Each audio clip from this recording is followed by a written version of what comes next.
say this, and I'm going to say it just once. This is today's News Talk Radio, TNT. And welcome back, my next guest. What a wonderful woman she is. Anita Krishna is the name. We were just talking in the break. And based over in Vancouver, in Canada. It used to be a wonderful place before Justin Trudeau took over. May well be a wonderful place imminently after he goes. I can't imagine the people of Canada putting up with the likes of him for too long. Likewise, Anita has spent some time in New Zealand and said what a wonderful place it is over there. Her and I concur wholeheartedly on that. And that was ruined by, as I referred to her, Justin Trudeau's sister from another mister, Jacinda Ardern. What a horrific, I won't even use the word I was going to use, but what a horrific lady she is. And to do that to the wonderful people of New Zealand, they're such, I wouldn't say it sounds bad. I was going to say they're such innocent people, but they just lead this really laid back, casual life. It's a wonderful way of life over in New Zealand. And to have it ruined by someone the likes of her, they'll never recover from that. No, I don't think so. I mean, Kiwi people are amazing, wonderful, and you got it right. They're very laid back, and they let you be who you are. They're really not very judgy. I just found them lovely and amazing, as are Canadian people. We're very kind, lovely, amazing, maybe slightly too obedient. And both of these countries have been ruined by the people in charge, by those two prime ministers. At least they got rid of Jacinda, right? We're still stuck with this Justin. Gosh. He's really doing a number on us here, and it's becoming a difficult place to live. It's been like this for a long time. I really hope, not for too much longer are you having to put up with him. But just something quickly when we talk about New Zealand, and I find myself, my life forever changed by having a bunch of Maori friends. You're hanging around people who have come from a cool culture. And it rubs off on you. Things that they do, you do that you never would have done. And it changes your life. It sends you off in a new direction.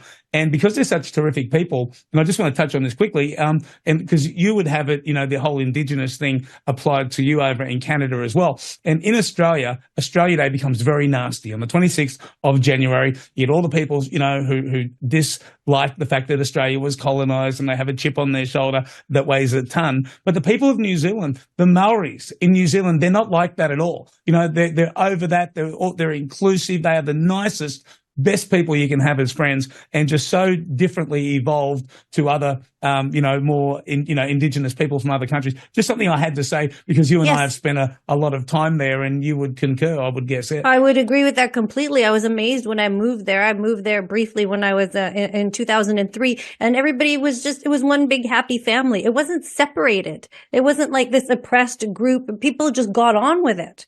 They were just, it sounds even silly to say, they were just part of society as they should be, not separated, where sometimes Indigenous people are sort of, they're not included as much in society or something. I don't know. I just found it quite a beautiful thing, like the harmony of the Kiwis and the Maoris, And by the way, I'm doing things out of order today because I was so eager to talk to you. I forgot to tell everybody a bit about you, a podcaster, a Substack writer. Now, something that I think people really need to get into more is Substack. Jason Olborn, who's one of our announcers here, put me onto it, and it's terrific, and just the best people doing the best writing and stuff on there. A former Control Room newscast director and somebody who questions, and why wouldn't you, the MSM COVID narrative, a very intuitive woman, obviously. And thank you again, Anita, for joining us. Now, the Epstein revelations, they just keep on coming out. That list gets longer and longer. Tell us what's happening with Richard Branson. Richard Branson. I guess he's the latest to surface that, Sarah Ransom in these court documents. She's one of the people that has claims to have been, sex trafficked by Ghislaine Maxwell and Jeffrey Epstein. And now she's claiming there's video evidence of her having, of their sex tapes involving Richard Branson and others, right? And now Richard Branson has denied this.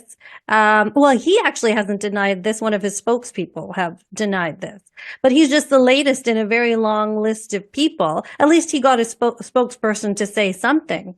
Are you surprised by anyone on the list? I think I was talking to Jason on the weekend, and the first names that came out were Bill Clinton and Prince Andrew.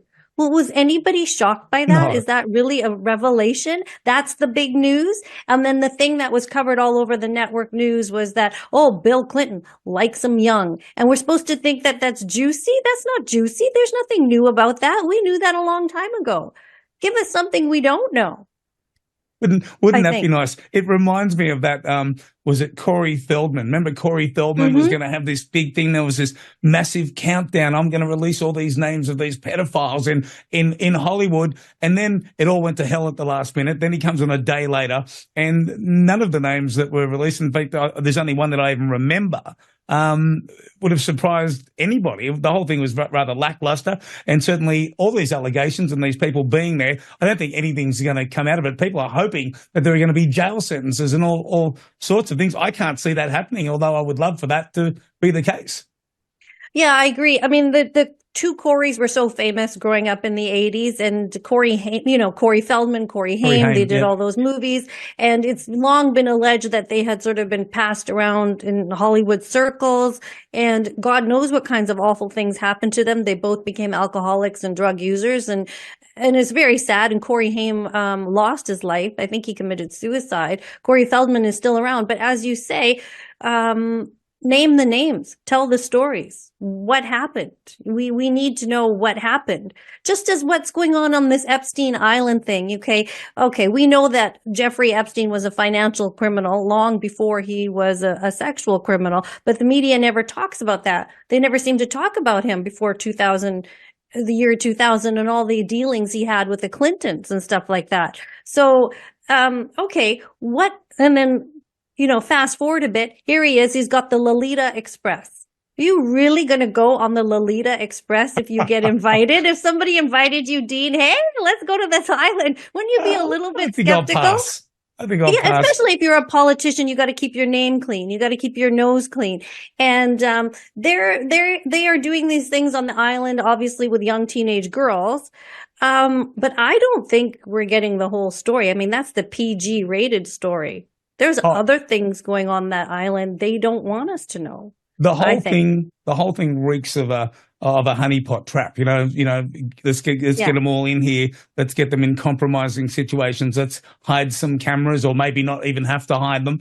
And of course, we'll forever control those people, and we'll help them to rise to the upper echelons of the media and Hollywood and politics. And we control the world. If you can control the people you put there, and wow, what better control could you possibly have than compromising footage of some of these people with possibly underage individuals? There is a list here that a former senator absolutely had under parliamentary privilege, could have named a whole bunch of pedophiles, including at least one Australian Prime Minister, I'm led to believe, and could have done it under parliamentary privilege. I have all the names here, he said. Bill Heffernan, I think was his name, and never, ever released them. I'm sick of hearing people say, I've got these names, I'm going to release them. This particular character had parliamentary privilege, which makes you immune from any kind of prosecution. He could have just read that list out, and it never happens. And here we are. We continually get our hopes up every time we hear of one of these lists, and we're always disappointed.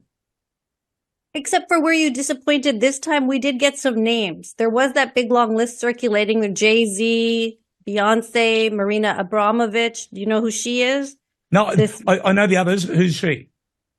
This Marina Abramovich is a Satanist. Essentially, she is a Satanist, and she fancies herself as some sort of artistic person, this high-level artistic person, and actually, she's very famous in these high social circles. She's very close to Bill Gates, but she is a disgusting artist. If you look at any of her art, it is satanic. It is gross. She does those spirit cooking parties. I mean, she's really disgusting. I don't even know how much I could say about her. If anybody looks her up, you will be disgusted by her. And she does a lot of things where she'll have a big cake that's in the shape of a body, but it really looks like a real body. And the celebrities like Lady Gaga, Deborah Harry, Hugh Jackman was even seen at one of these parties looking at the cake. Some of them are eating the cake. It's like simulating cannibalism. Yeah. She's very close. On that list was John Podesta. I don't know if you know his name, but he was a former campaign advisor to the Clintons and involved in all kinds of shady, You know about him. He's really seems to have done some very horrible things to children. And he's very involved with James Alefantis, famous for Comet Ping Pong, that ping pong place that they have in Washington. Pizza. They sell that as some sort of place you can go with your family, but really they do very sexual drag shows and all kinds of it's really a place of debauchery. And Hillary Clinton seems to like to go there. Oh, it would suit her down to the ground. Anita Krishna, hold that thought. And Okay. we'll get to our news headlines. We'll be back in about a minute and a half to continue chatting with you. Everybody hang around. We're chatting with Anita Krishna here at TNT. I got news for you. TNT Radio News. It's about Matt time. Boyland here with a quick look at your TNT headlines. An explosion has ripped through a hotel in Texas, injuring at least 20 people. A driver has been arrested after crashing their car into an exterior gate outside the White House. There's been a major development relating to the Jeffrey Epstein files. A man suspected of spying for London has been arrested in China. And there are remarkable scenes in Germany, where thousands of farmers in tractors and trucks have taken to roads across the country, threatening to paralyse the nation.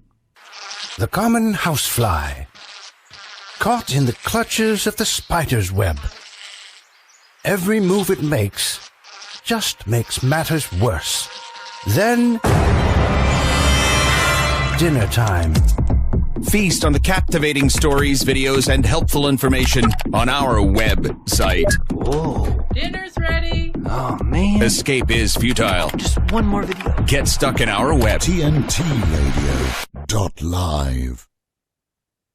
And welcome back. I'm with Anita Krishna. She's a broadcaster, podcaster, Substack writer, former control room newscast director, and of course somebody who has questioned the COVID narrative. And God, what a narrative that was. We lived it. We survived it. Some of us, and many people didn't. It was rather horrific. Welcome back to the program, Anita.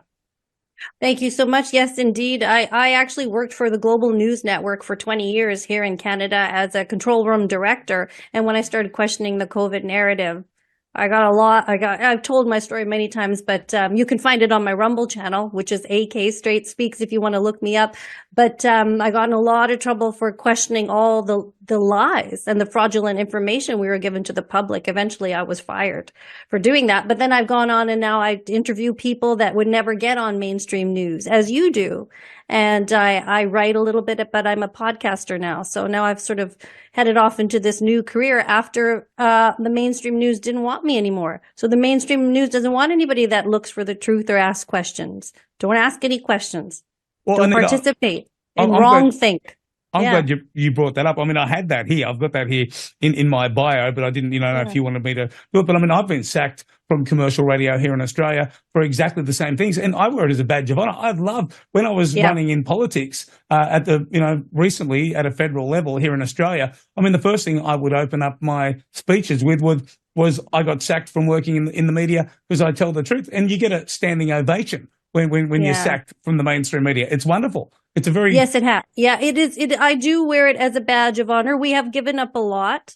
I mean, I worked there 20 years, so I gave up a very high-paying job. I didn't give it up. They threw me out for asking questions about the COVID narrative. But I do wear it as a badge of honor because my life has opened up in so many ways, and I get to talk to people like you, and I get to do all these fun things now, and things have come into my life. My life has gone on in a better way, and I couldn't do that anymore, putting on those newscasts, lying to people. There are so many things we didn't report, as you know. And on we go to forge a new frontier in new media. Absolutely. We've only got a couple of minutes left. So, anything you'd love to share. And by the way, I'd love if I can get you back on again at some point imminently, because you're just a wonderful person to chat with. And I can just see how much stuff you've got there. And we've got this limited time to do it. But please go ahead. Well, I guess I was brought on to talk a little bit about the Epstein list. And I would just say that, all the major news networks are pushing this news on you. And you've got to just ask a couple of questions like, why are they doing this? So we're getting Bill Clinton coming up in the news, and Prince Andrew, and Stephen Hawking, and now Richard Branson, and all the people that were on the list, people like Oprah and Katy Perry and what have you. Okay. So they want you to know this information. And then they're telling you little tidbits of sexual things because we're seeing bits of the court documents, right? So we're seeing I don't know what I can say on this network, but they're going into detail a little bit about some of the salacious details. Yep. Sex toys and sexual massage and the things, and the girls were between ages 13 and 17. So we are that, which is horrible in of itself. But think about this. The media is telling you this. So just think, the media is telling you one thing, they're always hiding something else. So I think personally, there's another darker layer that we are not getting. There must be. And now we're starting to find out all this information about, it's been around for a while, these horrible things happening via Disney. That's a whole other subject we could delve down. But I would just say all the names that you see, they're the names that are out there that the media wants you to know. But I think they are protecting the names of people we don't know. There's other people pulling the puppet strings that are higher up. Like it bleeds into this big system because a lot of people are doing these very corrupt things. We have to get to the bottom of what's going on with children. Okay, if you're 17, 18, 20, you're getting closer to being a grown-up. Maybe you can survive a little bit better, but children are vulnerable. So what was going on this island, And also Richard Branson had an island. He had Necker Island, which was also in the Virgin Islands, which was not that far away from Jeffrey Epstein's island. That doesn't mean anything, but there are some rumblings that he allowed the people from the NXIVM cult to rent out that island, and that was also a sex cult. I'm from Vancouver, and we had a show here about Superman called Smallville, and there was an actress on that show. Her name was Allison Mack, and she was recruiting people into this sex cult. What the heck is going on with that? And now the guy who started that, Keith Rainier, he's the leader, and he's guilty. He's been found guilty of child trafficking and child porn.